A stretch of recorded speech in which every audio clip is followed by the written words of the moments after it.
Harga minyak dunia sudah naik pasca Rusia melancarkan invasi ke Ukraina. Konsekuensinya APBN Indonesia dipastikan terbebani dengan kenaikan harga minyak bumi.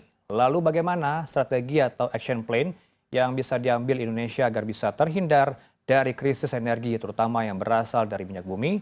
Untuk membahasnya kita minta perspektif melalui sambungan daring terhubung dengan Widiawan Prawira Atmaja selaku Gubernur Indonesia untuk OPEC tahun 2015-2016. Selamat sore Pak Wid. Salam sehat, Pak Sore, Widiawan. salam sehat semuanya. Ya, Pak Wid, dalam rilisnya Kementerian ESDM menyebutkan kenaikan ICP menyebabkan harga keekonomian bahan bakar minyak BBM meningkat, Pak Wid, sehingga menambah beban subsidi dari BBM dan LPG serta kompensasi BBM dalam APBN. Apakah pemerintah ini sudah saatnya menyusun APBN perubahan 2022, terutama dalam substansi asumsi makroekonomi, Pak Wid, untuk menaikkan harga energi? Saya ekonom tapi bukan ahli-ahli banget. Keahlian saya di pasar minyak ya. Saya orang minyak gitu ya. Tapi sederhana sebenarnya untuk setiap kenaikan itu kan akan membawa potensi inflasi. Kalau udah kita bicara dengan potensi inflasi, mau nggak mau beban-beban itu akan meningkat. Inflasi itu tidak hanya urusannya dengan harga minyak, tapi berbagai hal yang harus juga disikapi oleh banyak pihak, misalnya oleh Bank Indonesia yang nanti akan meningkatkan suku bunga misalnya ya. Dan kalau kita bicara mengenai APBN, konteksnya itu kan budget gitu ya. Budget itu bisa benar bisa salah begitu. Tapi yang paling penting itu kan nanti realisasinya. Kita punya cukup tabungan nggak kalau misalnya expenditure kita atau pengeluaran kita itu jauh lebih besar dari pemasukan. Yang menjadi kunci kan di situ. Betul memang kita sesuai dengan Undang-Undang Pendapatan Ekonomi Nasional itu kan diperkenankan untuk meningkatkan defisit spending-nya yang tadinya cuma berapa persen jadi bisa di atas 3%. Ya mungkin dengan kondisi yang seperti sekarang nanti mungkin defisit spending-nya bisa 5%, 6%-an.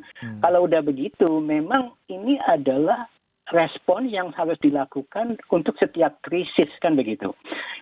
Idealnya kita punya buffer, tapi kalau kita nggak punya, ya mau nggak mau kita harus mengekspansi defisit spending kita, yang artinya nanti defisit spending itu harus dipenuhi dari eksternal, dari pembiayaan. Bahasanya Kementerian Keuangan itu pembiayaan, tapi bahasa gampangnya adalah pinjam uang gitu begitu.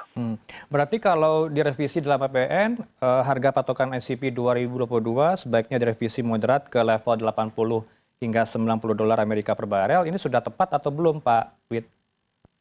Untuk sesuatu yang memang mendekati ke lebih kondisi sekarang, itu memang mestinya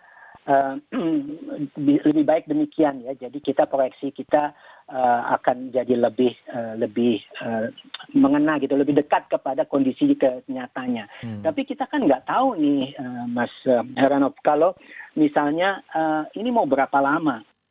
Apakah Rusia ini akan menduduki terus selesai, terus balik, damai gitu. Tapi kalau berlanjut, nanti ada beberapa skenario. Skenario-nya adalah skenario sanksi.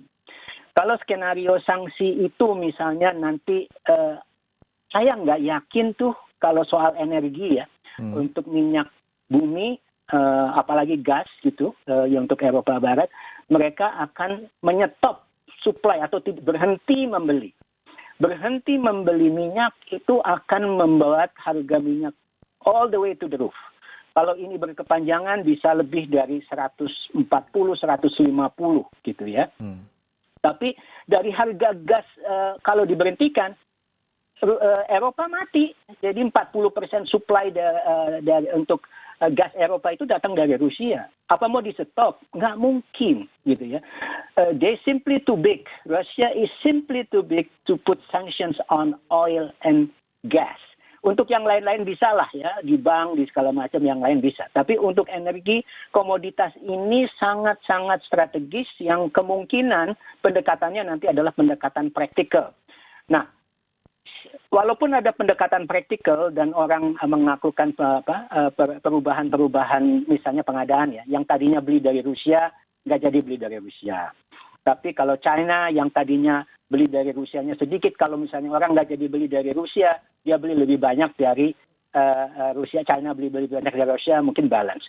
Tapi kalau bikin sanction sehingga Rusia itu tidak bisa mensuplai, saya nggak bisa bayangkan harganya itu is going to the roof. Karena OPEC juga sekarang sedang masalahnya ketat.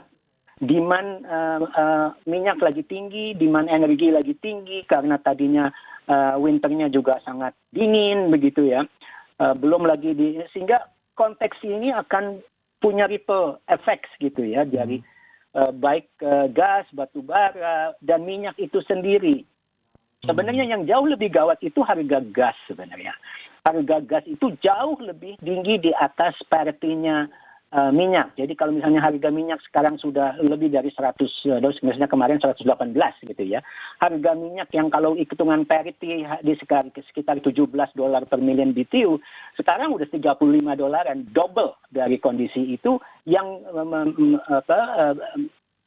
menyampaikan kepada kita kondisi supply gas di Eropa itu jauh lebih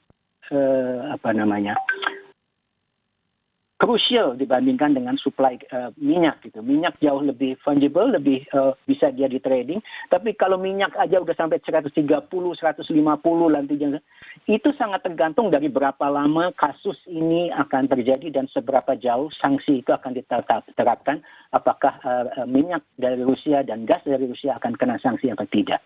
Baik, Eropa masih membutuhkan gas dari Rusia, begitu ya Pak Wid? Ya, 40% suplainya dari Rusia. Suplai dari Rusia. Pak Wid, kalau kita melihat terhadap angka inflasi, kalau Anda katakan tadi kenaikan harga energi berdampak pada inflasi dan memburuknya pemulihan ekonomi. Lantas apakah pemerintah juga perlu merevisi angka inflasi, Pak Wid, nilai tukar rupiah dan pertumbuhan ekonomi keseluruhan, lantaran dunia akan mengalami gangguan pasokan energi minyak dan gas hingga sejumlah komoditas pangan seperti kedelai dan minyak nabati?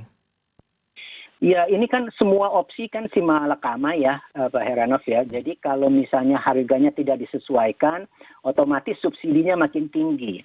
Subsidi makin tinggi, pemerintah perlu pembiayaan lebih besar, dan salah satunya adalah dengan BI misalnya membeli surat utang negara yang di primary market, bukan secondary.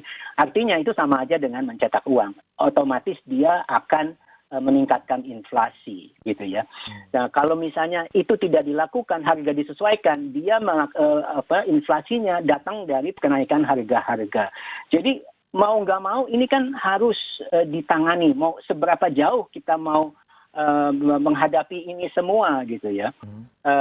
Sementara penerimaan pajak dan sebagainya, ya sayangnya kalau menurut saya pada kondisi harga minyak tinggi kita tidak menikmati.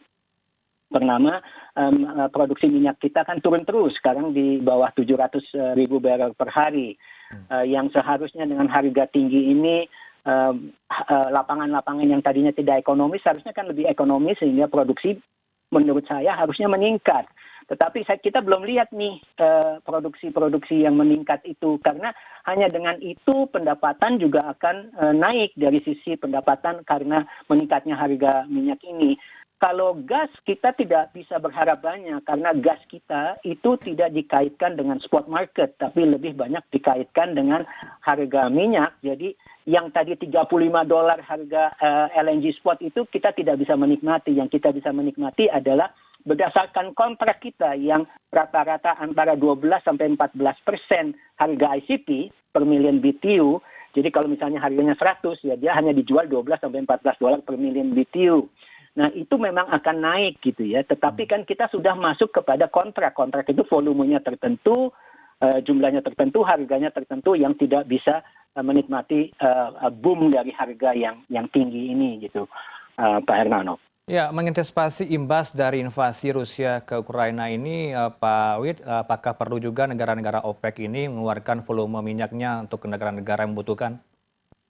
Oh, OPEC udah pasti kalau udah kondisi seperti ini dia pasti menaikkan produksinya sebisa mungkin.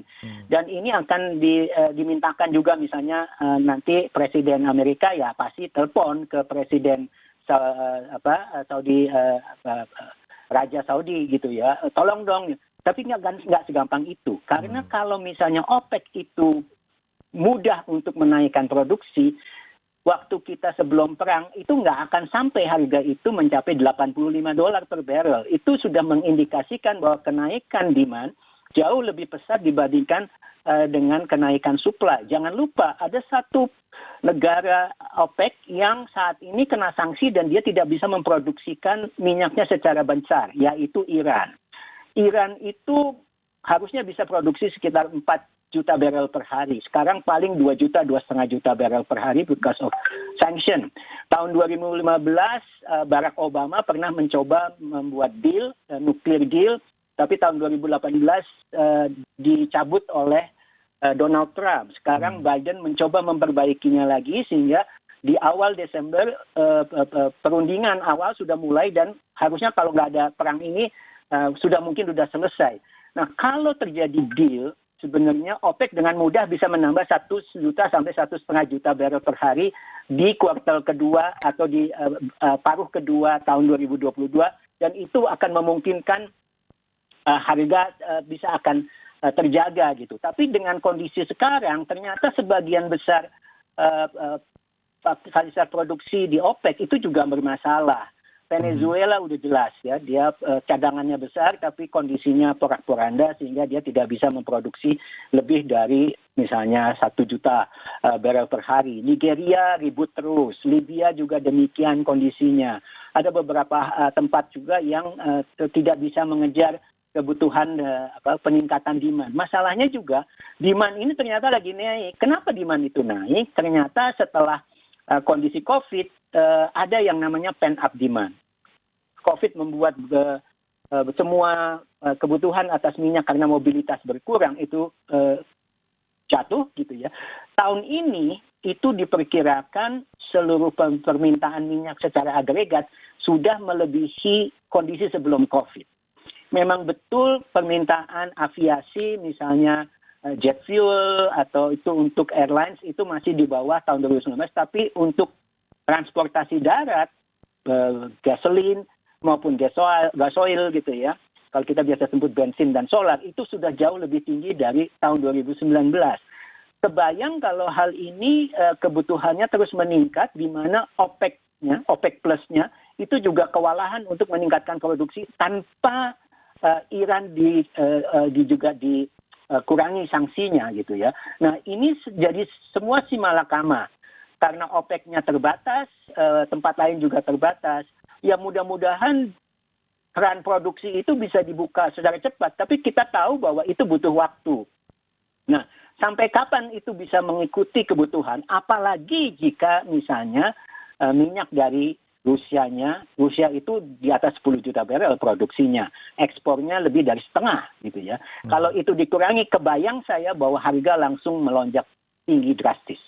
Baik, kita harapkan Indonesia ini Pak Widiawan terhindar dari krisis energi dampak dari invasi Rusia ke Ukraina, apalagi langkah dari Kemenkyu, Kepala Badan Kebijakan Fiskal Kementerian Keuangan menyatakan langkah penyesuaian harga akibat tren kenaikan harga energi dan harga pangan yang meningkat masih dalam tahap pemantauan. Terima kasih Pak Widiawan atas waktunya Gubernur Indonesia untuk OPEC tahun 2015-2016. Salam sehat Pak Widiawan. Salam sehat, terima kasih.